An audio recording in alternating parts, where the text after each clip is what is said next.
Daniel Defonso and the San Miguel Beermen will try to stop the hottest team in the PBA today, ang Coca-Cola Tigers. Kaya ngayong tag-init, ang tanong, sino ba ang mas mainit? Ang Coca-Cola ba or ang San Miguel Beer?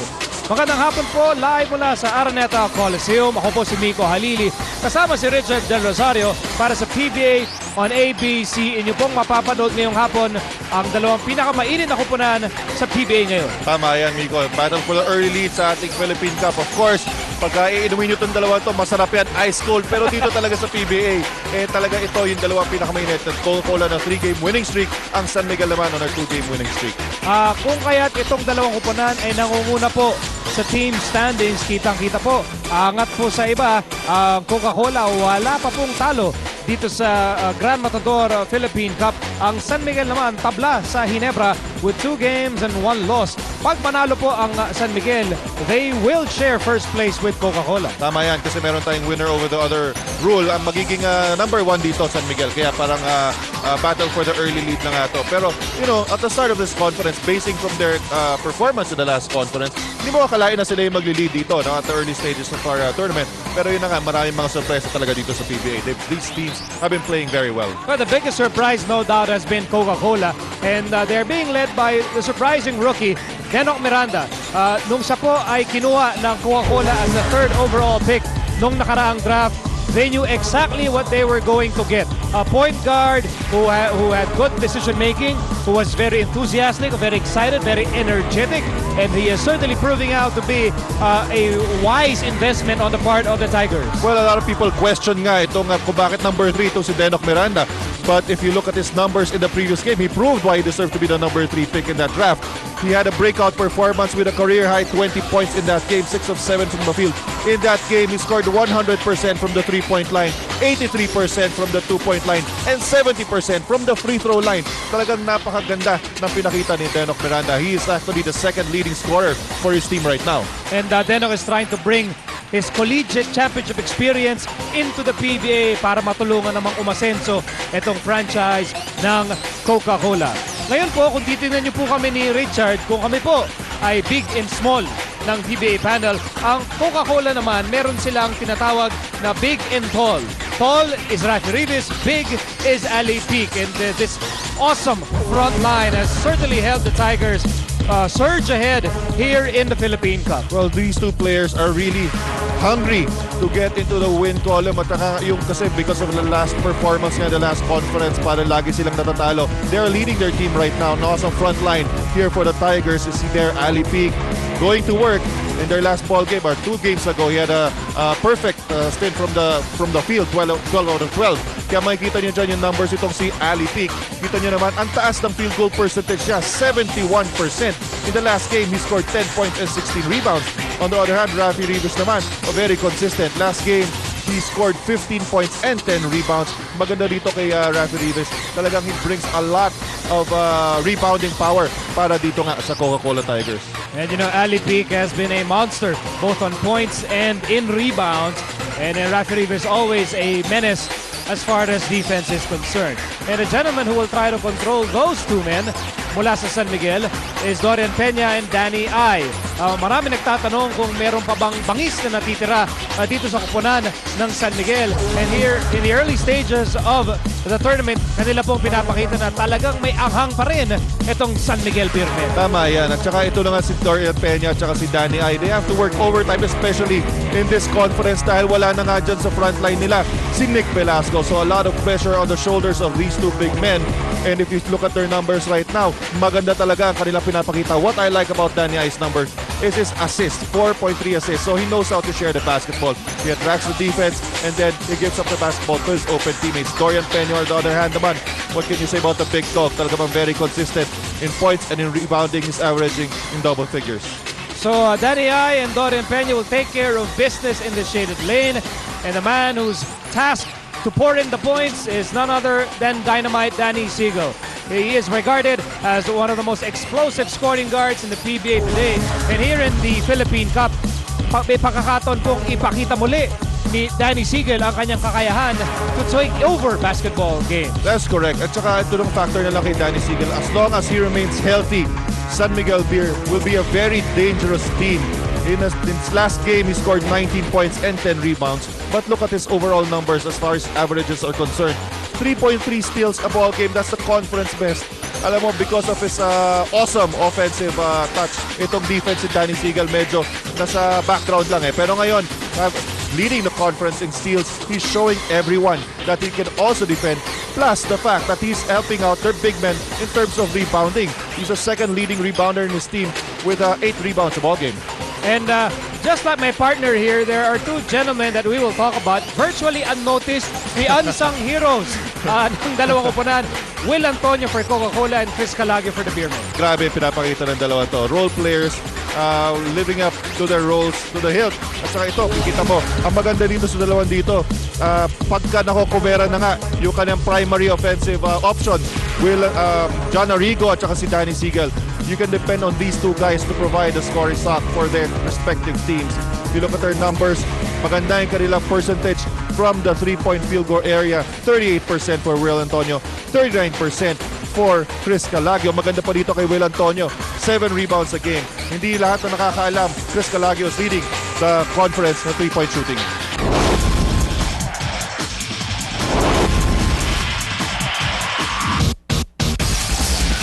Saktong-sakto ang mainit na simula ng Coca-Cola Tigers sa pagsapit ng Tagaraw.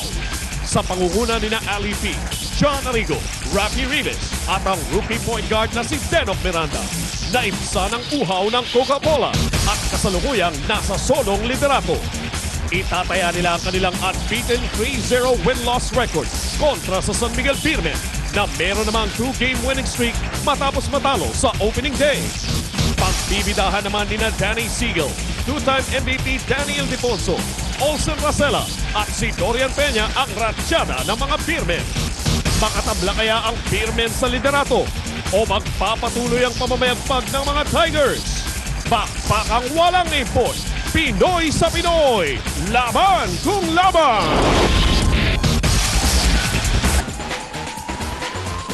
Back inside the championship capital of Philippine basketball, the Araneta Coliseum. Let's turn it over to Eric Reyes. Well, thank you, Miko. Marami talagang natutuwa at itong dalawang team na maglalaro ngayon magandang simulain dito sa ating komperensya. Bakit naman kaya? Ito naman San Miguel Beermen after an 8th place finish last conference, talaga naman nagising na. It was really a wake-up call and a motivational tool for them to really get back on track. Kaya kondisyon na kondisyon naman sila. Samantalang ang Coca-Cola Tigers naman, according to Johnny Abarientos, ngayon lang talaga nabuo yung 3 point guard nila na walang injuries. Kaya napakaganda ang nilalaro ng kanilang team ngayon. Sino kaya ang mas mainit? San Miguel kaya o Coca-Cola? Tingnan ngayon natin at magsisimula ng laban. Back to you, Miko and Richard. Ano ba ang mas matindi? No? Mainit na beer o mainit na Coke? Naku, pareho matindi yan eh. Talaga kailangan dyan ice cold para pinakamasarap. Pero sinasabi nga ni Eric last time nasa ilalim sila. Ngayon nasa taas na. So parang bottoms up. Ngayon. Bottoms up. Kasi saktong-sakto no? pang tag-init itong dalawang kupunan. As we look at the introduction of the starting lineup, ito po ang unang 5 ng San Miguel Beermen. Diyan na si Olsen, Rara Racela, si Donaldo Dondon Ontiveros, Big Dorian Peña in the middle. Dynamite Danny Siegel ang pang-4, ang pang-5 walang iba kundi si Danny Ildefonso. Ang San Miguel po, sila ang nakaputi. Kaharap po nila ang Coca-Cola Tigers, ang mga nakapula. As we look at the primary protagonists this afternoon, Denok Miranda, ang rookie starting point guard ng Coca-Cola, kasama si Will Antonio, Rafi Rivas, Ali Pic, and sweet shooting John Arrigo. Ang ganda nitong battle natin sa front line with Peña and Ildefonso battling it out with Rivas and Ali Pic. Of course, itong si Denok Miranda, he's been playing well for the 3 games. Ngayon, will be given a big test, no? Right at the start, will be matched up against veteran Olsen Racela. Ang ating opisyales ngayong hapon, Boy Cruz is the Supreme Court Justice, kasama si Wilbert Culanag at si Jong Nicolas. And this ball game is underway. Battle for first place, itong labanan na ito. Parehong nasa ibabaw ng team standings ang Coca-Cola at San Miguel. Pero tanging Coca-Cola lamang ang kupunan na hindi pa nakakatikim ng talo dito sa Philippine Cup. Danny Siegel against Will Antonio. Will Antonio, if you will remember, used to play for San Miguel as Coca-Cola gets his first crack at the basket. Miranda over to Antonio. Entry pass para kay Ali Pig. And you have to expect people to help out defending Ali Pig. Dahil kung one-on-one ang usapan, he has been unstoppable. There's Will Antonio. Virtually unnoticed. Pero dun sa mga sumusunod sa statistics, napapansin po itong si Antonio. Well, if you're playing itong Coke, if you're scouting Coke, talagang kailangan mapansin nyo itong si Will Antonio. That was a great pass coming from Ali Pig kanina. 1-point ball game in favor of Coca-Cola, 3-2. And over a minute having gone by. And there's Denok Miranda with a basket. Tawa naman, ang taas ng confidence itong si Denok Miranda. Sa start pa lang ng game, all net. Peña to Sigo. 10.5 to go in the opening quarter. 3-point lead for the Tigers.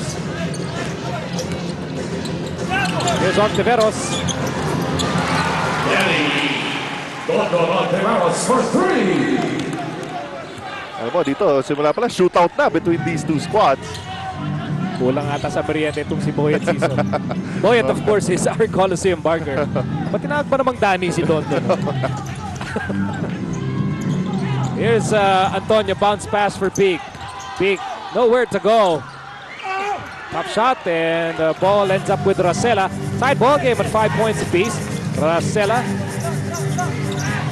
trying to shake off Miranda. Racela goes to Ontiveros with 13 to shoot for San Miguel, and that's an offensive foul against Ildefonso. Good call there by the referee. Talaga namang offensive foul yun ni Daniel.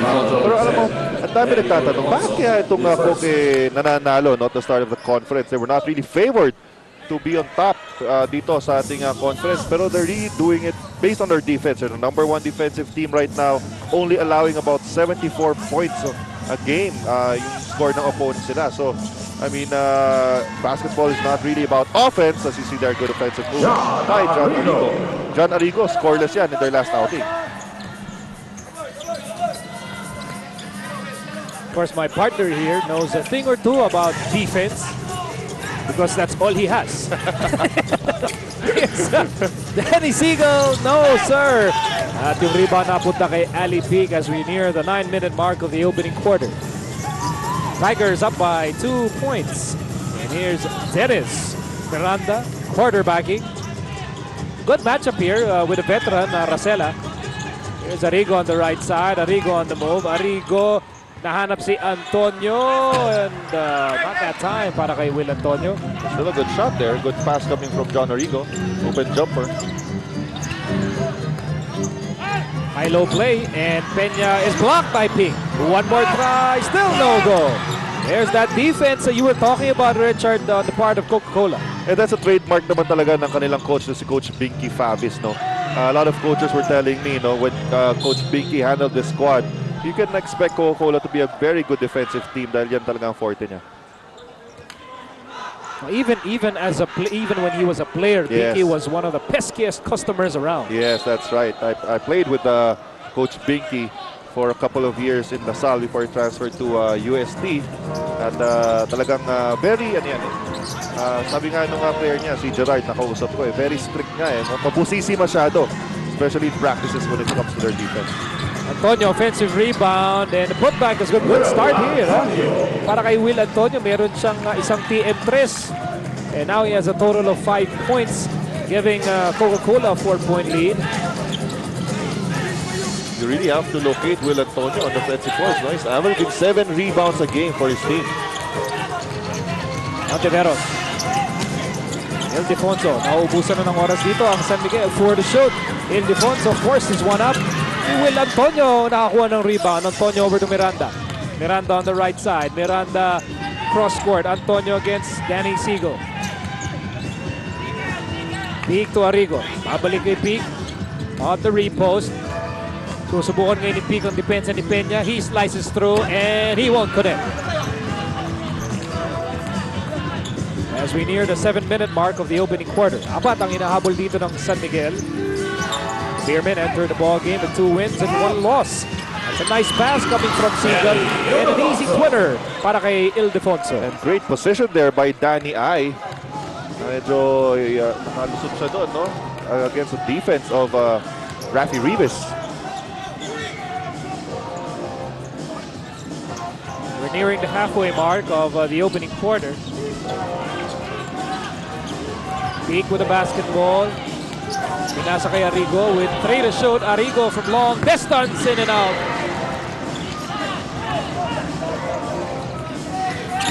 Beermen down by 2. Racela, Ildefonso, and the basket almost drops.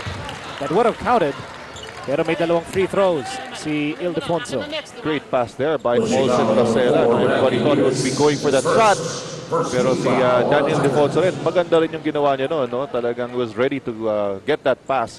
Nga lang, di pumasok.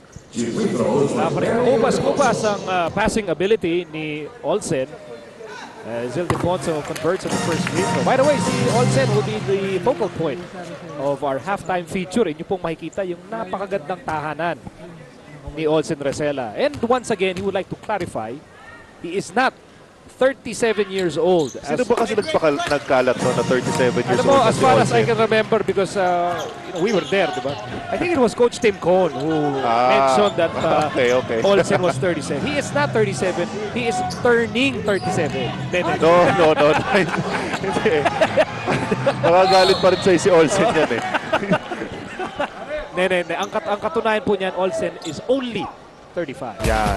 Ano lang malinaw? Si Ontiveros, tinawagan po ng first person of free throw line. Well, if you ask me, Olsen may be 35, but he's playing like he's 25. Yes, that's right. Tsaka 35 is not old, ah. Paano napaka-defensive mo? As we swing back to live action, 6 and 10 to go in the opening quarter. 1-point lead para sa Coca-Cola.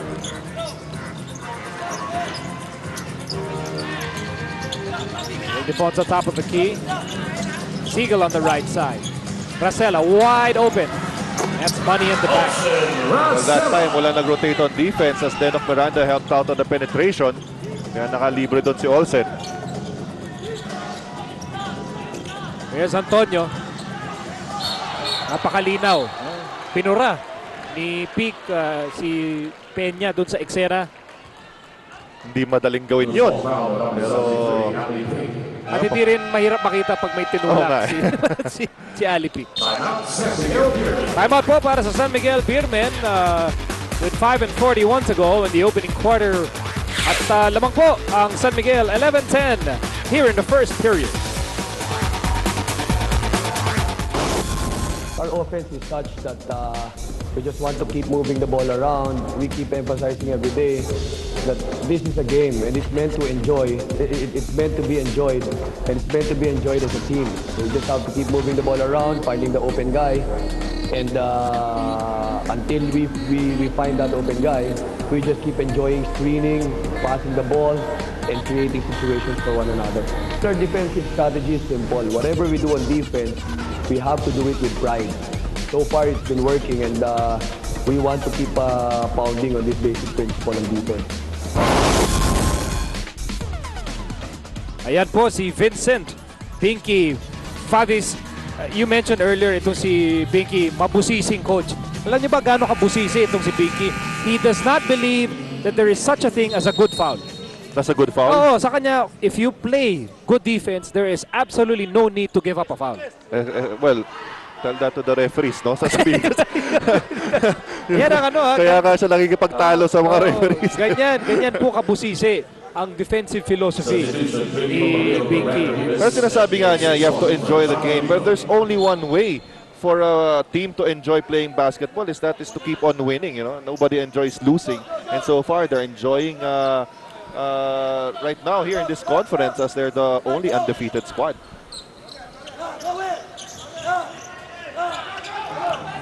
Patuloy po ang aksyon dito sa opening quarter. Galing po tayo sa timeout na hiningi ng San Miguel. And Peña will go to the line. Ang foul po ibibigay kay Billy Mamaril. Nakakapasok lang sa ating ball game. Sa katunayan na yung kanyang dakilang ama is in the venue. None other than Romulo Mamaril. Alam mo ngayon, parang isipin mo, mas may advantage ang frontline nitong Coke. Dahil after Ali Pic and Rafi Rivas, meron pa nga silang rest back dyan na si Billy Mamaril. For San Miguel, wala na nga si Nick Velasco. Kaya yung frontline nila, they would depend on Dorian Peña and Daniel Defonso. And arguably, si Billy Mamaril can start for any other PBA Oh yes, team. oo. But he was a starter for Coke in the previous conference. Now he's coming off the bench para mas may masustain yung Coke pa rin ang frontline. Minsan ano rin yan madalas na ginagamit ng mga coaches, no? You don't necessarily start your 5 strongest players. Kadalasan magtitira ka ng isa o dalawa na matinik na player to come off the bench. Parang tumaas din yung bench scoring. Tama yan. Si minsan nga, nagsa-start ako eh. Doon nagkaroon na ako. Napanood mo ba yun? Ang tawag doon, death wish ang tawag doon. Ayan, Biggie Fabis once again, right now, the most successful coach in the Philippine Cup. Migs Noble, dating taga Ginebra, now part of the San Miguel Beermen, replacing Danny Ildefonso. 3-point lead para sa San Miguel. Here's Noble, first touch of the basketball. Pinasa kay Racela. Racela for 3. Yes, sir! TM3 sa sa inyo ng bagong TM. Power to the people. I don't care if Olsen turns 55. He will always have that sweet shooting touch. Sabi mo nga, walang kakupas-kupas yung passing. Pati shooting, walang kakupas-kupas for Olsen. Here's Antonio. Mamaril. There was the bump on Racela. Younger body of Mamaril. Able to withstand the personal foul coming from the grizzled veteran. But it was evident in that play. No? Yung sinasabi kanina, yung philosophy nila ni Coach Binky Fabis, you have to move the ball around until you find the open man. You can get the better shot, hindi yung first available shot, but the best available shot. That time, Will Antonio already had a clear path to the basket, pero nakita niya, mas maganda yung position doon ni Billy Mamaril. Montevero sits down at si Brandon Cablay comes in the ball game for San Miguel. As Mamaril cuts down San Miguel's lead to 3 points with under 5 minutes to go in the opening quarter.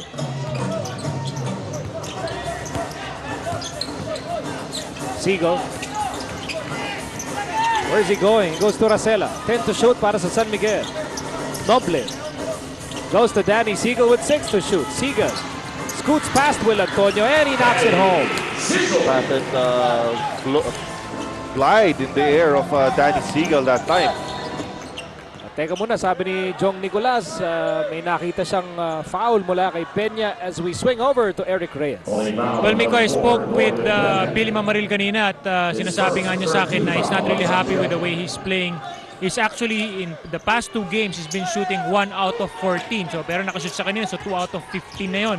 Pero yung nga sabi niya sa akin, even if he's not really shooting well, nakakatulong naman talaga sa defense, as yun nga yung pinag-uusapan niyo kanina, because really, defense really wins a lot of games, and alam na alam yan ni Richard. Back to you, Miko. Alam mo rin yan eh. Pero I'm sure, hindi nga natutuwa si Billy Mamaril sa performance niya. Pero natutuwa siya dahil sila yung top ngayon. Wala pa silang talo. I am of course working with 2 gentlemen who are talagang mga designated import defenders. Yan. Richard on my right and at courtside Eric Reyes. I always say it's not the points that I score but how many points I prevented my offensive player from scoring. Yung binabantayan natin. Richard, hindi mo pa dinadagdag, it's how many times you also fouled out of the game. Kaya nga kayo unsung heroes. Here's Will Antonio with 2 to shoot. You know, his confidence level is really at an all-time high. TM3 po yun, atid sa inyo ng bagong TM. Power to the people. Second 3-point basket by Antonio this afternoon. Kaya naman talaga pinagkakatiwalaan siya ni Coach Binky Fabis with averaging about 30 minutes a game. At yung mga valuable contribution ni Will Antonio, not only on offense but also on defense. 3 minutes to go in the opening quarter. Cablay from the corner. Hinabol ni Singson. And the ball ends up with Racela. New shot clock para sa San Miguel. Pero hindi na naghintay si Olsen dahil alam niya may mga mama sa loob. Tulad ni Mix Noble. Ako, if you're a big guy, you have to love playing with also the center of the floor. Dahil posisyon mo lang sarili mo maganda, makukuha mo yung bola eh. Nice pass by Rosella.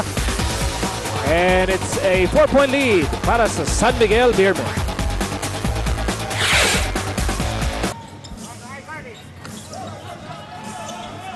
So 37 to go in the opening quarter. Apat ang hinahabol ng Coca-Cola. Mamaril against Peña.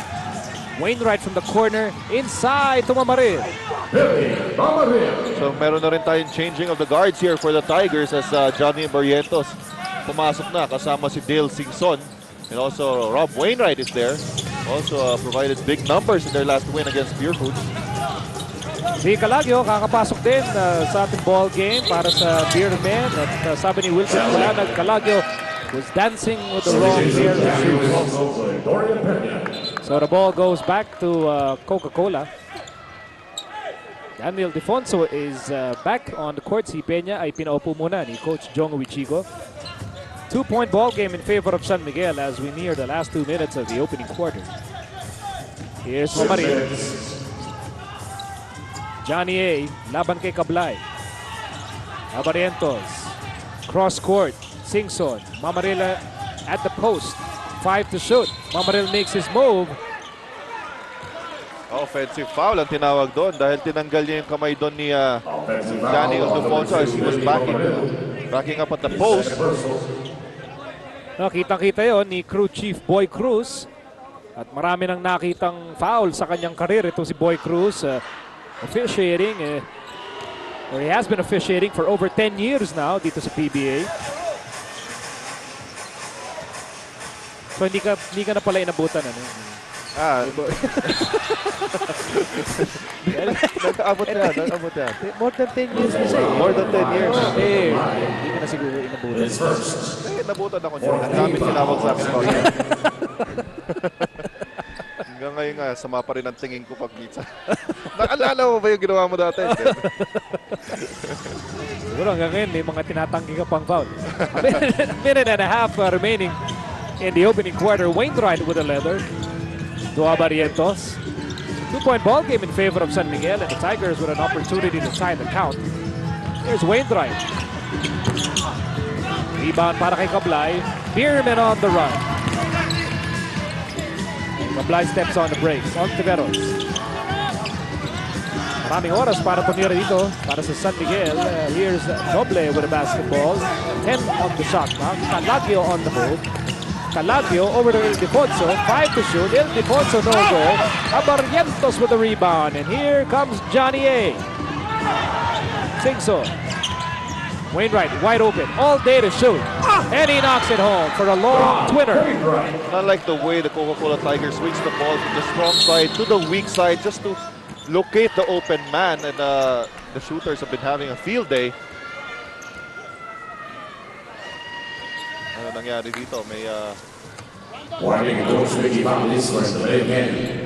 delay of game warning on Coach Binky Favis. Wilbert Kulana quick to make that call. Bigyan ng warning itong si Coach Binky. And knowing Binky well, might not be the last for the game. 36 seconds to go in the opening quarter. Tied ball game at 20. Ito si Kablay ang may tangan ng bola. Kablay laban kay Abarientos. Kablay on the move. Jong Nicolas making the call here. First personal against the former PBA MVP, Johnny A. And that call raised a howl on Coach Binky Favis dahil sinasabi mo nga, he thought that was actually good defense. So, maganda rin din yung depensa ni Binky doon sa sideline. If you look at him while he's coaching, parang 6 on 5. Maubos na po ang oras dito sa opening quarter. And the Tigers with a good chance to end the first period with the lead. Tumba si Mamarin. Here's Johnny A. Singson laban yung Ontiveros. 6 seconds to go in the first quarter. Wainwright for the lead. At yung bola na po tayong Kablay. At dyan na po magtatapos ang opening quarter. Sa labanan po ng dalawang pinakamainit na koponan sa PBA, tabla ang ating score. matapos ang first period, and it's a perfect start for Olsen Rara Rosella. 7 points in the ball game at hindi pa po nagmimintis dito sa Araneta Coliseum. San Miguel hoping to score their third win, and they're hoping to snap the perfect record of Coca-Cola. Ito ang ating score update, sir. Dog sa inyo ng Gold Eagle Beer, sir. Pangkondisyon sa may ambisyon. We're tied after the first period. The second